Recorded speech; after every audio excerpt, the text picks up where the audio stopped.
Let's bring up this McGregor clip over here because this is interesting. I think, and he went on Tucker. We're really pounding Tucker's show, man, but he's got good camera works and whatnot. Let's listen to what Mr. McGregor has to say about the war. I don't think a lot of this is going to be a surprise to you, Don.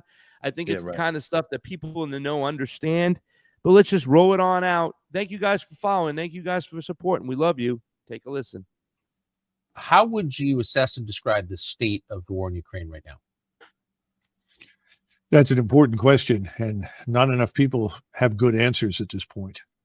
I think all of the lies that have been told for more than a year and a half about the Ukrainians are winning, the Ukrainian cause is just, the Russians are evil, the Russians are incompetent, all of that is collapsing. And it's collapsing because what's happening on the battlefield is horrific. Ukrainians now, we think, have lost 400,000 men killed in battle.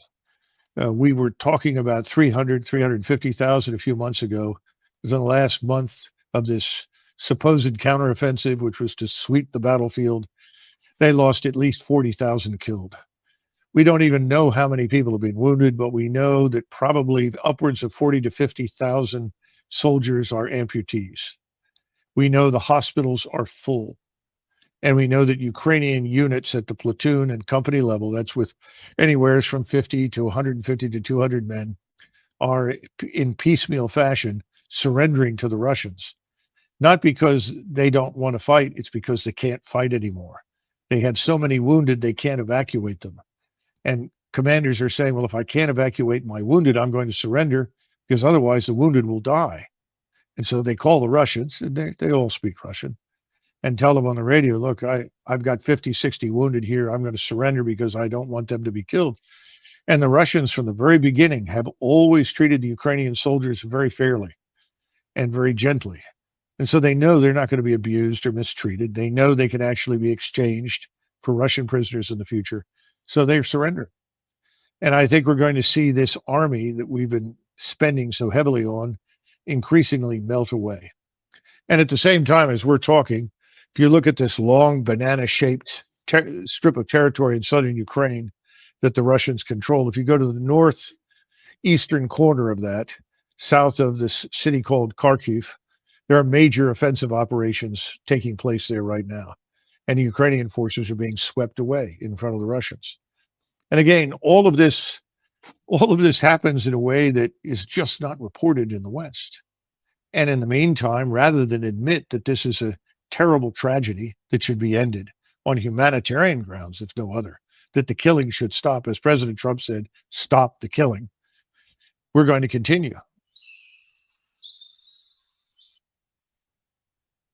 I think we understood this. We knew this because we also understand who is fighting who. Obviously, a proxy war where they're going to funnel in a ton of weapons to the Ukrainians. They had done it for quite some time. I think the fact that they always armed the Azov battalion because they knew that those were the only type of crazies that had the balls to really turn the guns on actual Ukrainians in East Ukraine and fire weapons on them. However, this is the Red Army. Is it the Red Army? Is it the China Army or the Russian Army? I want to make sure it's the Red. But this is the Russian Army. This is the Russian Federation. Any attempts to try to make them look like they're stupid, they're just incapable, and they're just, they've tried that, but we've called bullshit on that from the get-go. We understood this was a war that they could never lose, will never lose. Ukraine is outmanned, outmarched, but because of the control of the media by your government, you get a completely different story, and we still got bozos out there, and bozos I'll bump into tonight when I go out to dinner on my date and stuff, where they'll still think that Putin is kind of hiding in a bunker and he's about to be taken captive at any time, that Ukrainians are like David versus Goliath and beating it down. Your thoughts on this over here, because this is getting to be beyond a tragedy when he says close to 350,000 Ukrainians have been slaughtered, Don. What's to make of this? So it was interesting. Tucker Carlson's first question was, what exactly is going on with the war in Ukraine? And McGregor's first answer was, the problem is not enough people know. He's not talking about us. I mean, it's true, we're talking about us. He's talking about the people that are supposed to be conducting the war don't have a clue what the fuck is actually going on. And that is a problem from the point of view of trying to successfully, win this war. You're right. The stakes here are the political class is embarrassed and or fails to steal the resources of Russia and subjugate it on this side. On their side, it's survival. So in addition to that, all of their resources are on their side of the border.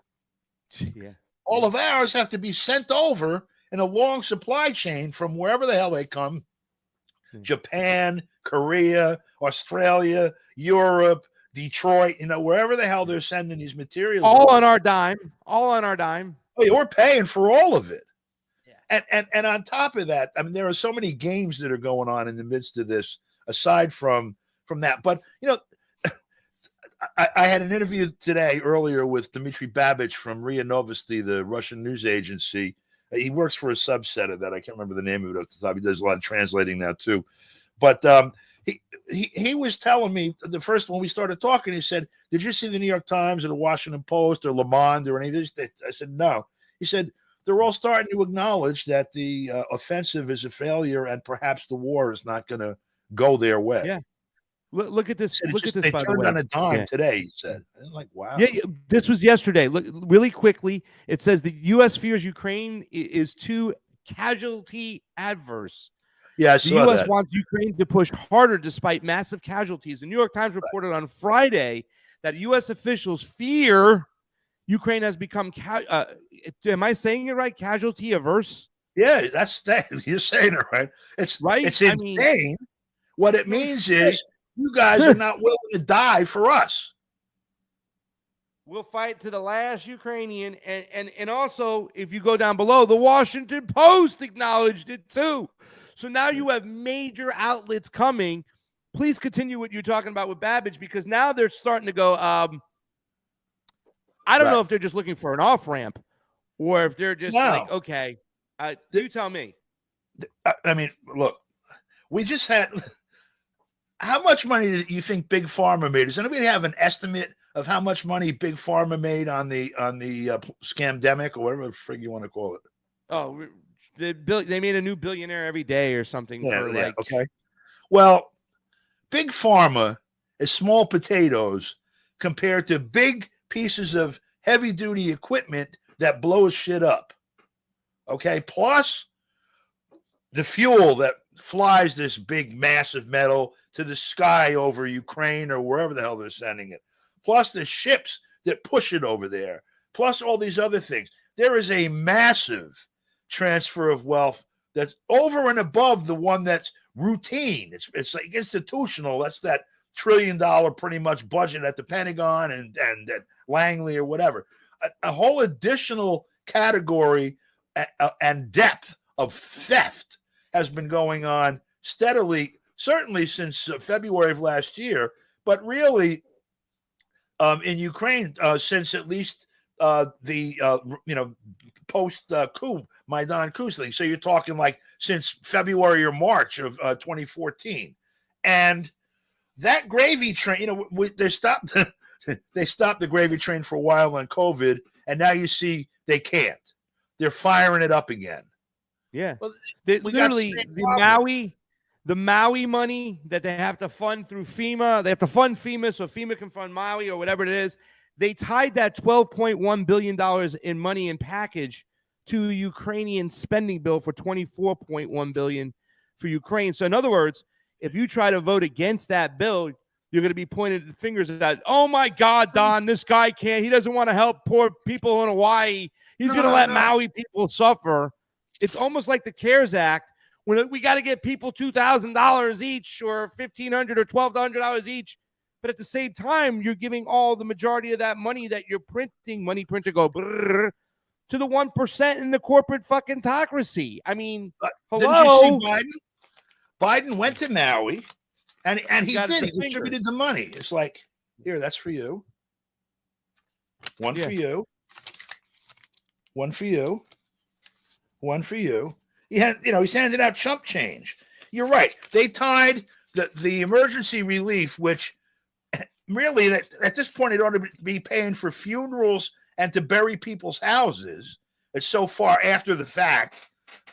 But you can't have that money unless you approve another tranche to send over to Ukraine. Look, it tells you everything. Yeah. This is let's put a bow on this section too as well. Yeah. Ukraine war, I've been saying for quite some time. Look, I've been having the feeling seeing Samantha Power go over to Kiev, talking about, we have all Nestle's here already, Monsanto's here already. Let's bring these people in. I've been saying, even when I went on Crosstalk about 4 months ago, that they're going to look for an off-ramp because they're going to just give the land and the area and the territory that the Russians have liberated to those people of Donbass, settle with that. I think now Odessa's off the table now. They're not going to get any waterways, but they're going to turn Kiev into a smart city style, big type of let's test it on out, fourth industrial revolution. Regardless, do you still see this thing going on for how long? And I mean, with 400,000, close to 350,000 to 400,000 dead Ukrainians, they're running out of people to fight. They're bringing in like mercenaries left and right. And with all the other shit going on in Africa now, the United States presence is going to have to step up if it's going to want to stop these other countries from really liberating themselves, like Niger and Mali and Burkina Faso. What are your thoughts on how long it's going to be left that the war is going to continue to being played out in Ukraine?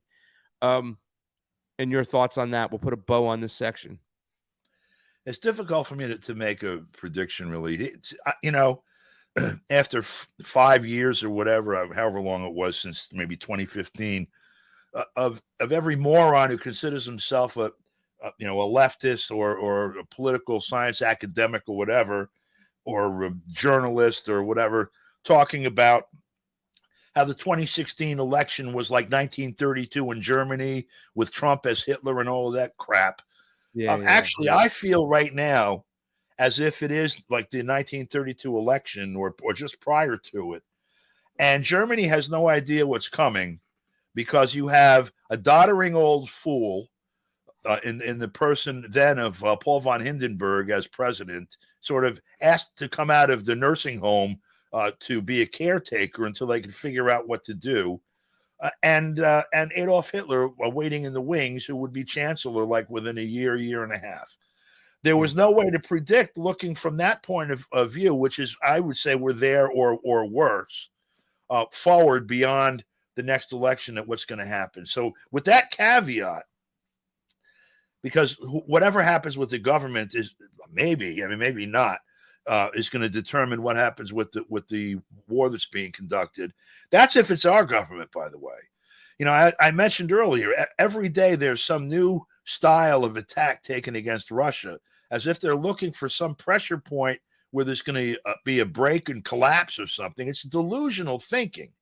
And unfortunately, though, they may find a pressure point where they say, oops, launch, and they take something out somewhere that is an impossible to avoid escalation.